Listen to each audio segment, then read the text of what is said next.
அது எப்பவுமே routine program தான். அது யார் முதலமைச்சராக வந்தாலும் பிரதமரை மரியாதை நிமித்தமாக சந்திப்பார்கள். நேற்று எங்களுடைய கேரளா முதலமைச்சர் திரு மாண்புமிகு சதீஷன் அவர்கள் சந்தித்திருக்கிறார். இன்று தமிழ்நாட்டு முதலமைச்சர் அவர்கள் சந்திக்கிறார். நீட் தேர்வுல குளறுபடி தமிழ்நாட்டுக்கு வர வேண்டிய பல்வேறு நிதிகள் இன்னும் வராமல் இருக்கு.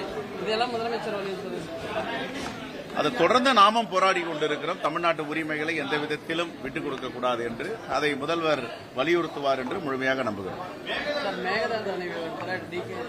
மேகதாது விஷயத்தில் எங்களுடைய தமிழ்நாடு காங்கிரஸ் கமிட்டியுடைய முடிவு தமிழ்நாட்டு மக்களுக்காக, தமிழ்நாட்டு மக்களுடைய வாழ்வாதாரத்திற்கு எதிராக கர்நாடக அரசு செயல்பட்டால் நாங்கள் அதை எதிர்ப்போம். தமிழ்நாட்டு மக்களுக்காக தான் தமிழ்நாடு காங்கிரஸ் கமிட்டி இருக்கிறது. ஆகவே கர்நாடகா காங்கிரஸ் கமிட்டி எதை செய்தாலும் தமிழ்நாடு காங்கிரஸ் கமிட்டி அதை ஏற்றுக்கொள்ளும் என்று பொருள் கிடையாது. இதை கடுமையாக கண்டித்திருக்கிறோம், எதிர்க்கிறோம். தமிழ்நாட்டு வாழ்வாதாரமும் தமிழ்நாட்டு உரிமையும் எந்த விதத்திலும் தமிழ்நாடு காங்கிரஸ் கமிட்டி விட்டுக் கொடுக்காது. தமிழ்நாட்டு மக்களோடு, குறிப்பாக விவசாய பெருங்குடி மக்களோடு நாங்கள் அவர்களுக்கு உறுதுணையாக இருக்கிறோம். காங்கிரஸ் வந்து தேசிய கட்சி அப்படி இருக்கும்போது நீங்க அங்கே மாநிலத்திலே ஆள்றீங்க. டெல்லி தலைமை கிட்ட சொல்லி இதை வந்து நடவடிக்கை எடுக்கலாம் சொல்லுவோம், சொல்லி கண்டிப்பா நடவடிக்கை சொல்லுவோம்.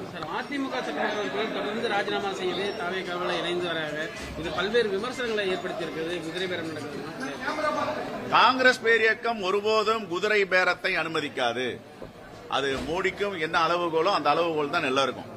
நாங்க கடுமையா அருணாச்சல பிரதேசத்துல, கர்நாடகால, மகாராஷ்டிரால குதிரை பேரத்தை காங்கிரஸ் கமிட்டி வன்மையாக கண்டித்தது, எதிர்த்திருக்கிறது. அதே அளவுகோல் தான் எல்லா மாநிலத்திற்கும். ஓகே,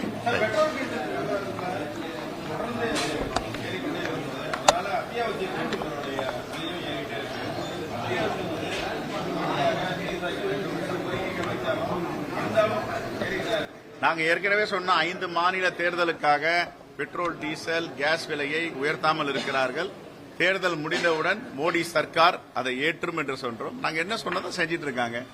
தேர்தலுக்காக ஐவாஷ் பண்ணாங்க, நாங்க ஏற்ற மாட்டோம்னு. தேர்தல் முடிந்த பிறகு அசாமில், வெஸ்ட் பெங்கால்ல, பாண்டிச்சேரியில் ஆட்சி அமைச்ச பிறகு இப்போ அவர்கள் விலையை உயர்த்தி இருக்கிறார்கள். இது மக்கள் புரிந்து கொள்வார்கள். சார், இப்போ திமுக வந்து பல்வேறு குற்றச்சாட்டுகளை வந்து விமர்சனங்களையும் வச்சுக்கிட்டு இருக்காங்க காங்கிரஸ் மேல. அப்படி இருக்கும்போது திமுக தலைவராக இருக்கக்கூடிய முன்னாள் முதலமைச்சர் ஒரு குற்றச்சாட்டு வச்சிருக்காங்க. பாஜக எதிர்ப்புங்கிற காங்கிரஸ் ஒரு நிலைப்பாடு வந்து பல்லிழிக்கிறது அப்படின்னு சொல்லி ஒரு குற்றச்சாட்டு வச்சிருக்காங்க, விமர்சனம் வச்சிருக்காங்க. இந்தியாவிலேயே பாஜகவை எதிர்க்கின்ற ஒரே தலைவர் எங்களுடைய தலைவர் ராகுல் காந்தி தான். அது RSS உடைய கொள்கை கோட்பாடாகட்டும், பாஜகவுடைய அரசியலாகட்டும், அது வலிமையாக நாடாளுமன்றத்திலும் மக்கள் மன்றத்திலும் எதிர்த்து போராடக்கூடிய வலிமையும் ஆற்றலும் பெற்றவர் தலைவர் ராகுல் காந்தி. இந்த விமர்சனங்கள்லாம் ஒருபோதும் ஈடுபடாது. வைக்கிற குற்றச்சாட்டை எதுக்குன்னா, என்டிஏ கூட்டணியில இருந்த அதிமுக எம்எல்ஏக்கள் வந்து தாவேகால ஐக்கியம் வராங்க. அதனாலதான் இந்த குற்றச்சாட்டை வச்சிருக்கோம். நாங்க தான் அதை கண்டிச்சிருக்கிறோமே. ஏற்கனவே நாடாளுமன்ற உறுப்பினர்லாம் சொல்லியிருக்காங்க. குதிரை பேரத்தில் தமிழ்நாடு காங்கிரஸ் கமிட்டியுடைய அளவுகோல் மற்ற மாநிலங்களுக்கு என்ன பொருந்தமோ அதே அளவுகோல் தமிழ்நாட்டுக்கும் பொருந்தும் ஏற்கனவே விலக்கி சொல்லியிருக்கேன். Okay, thank you.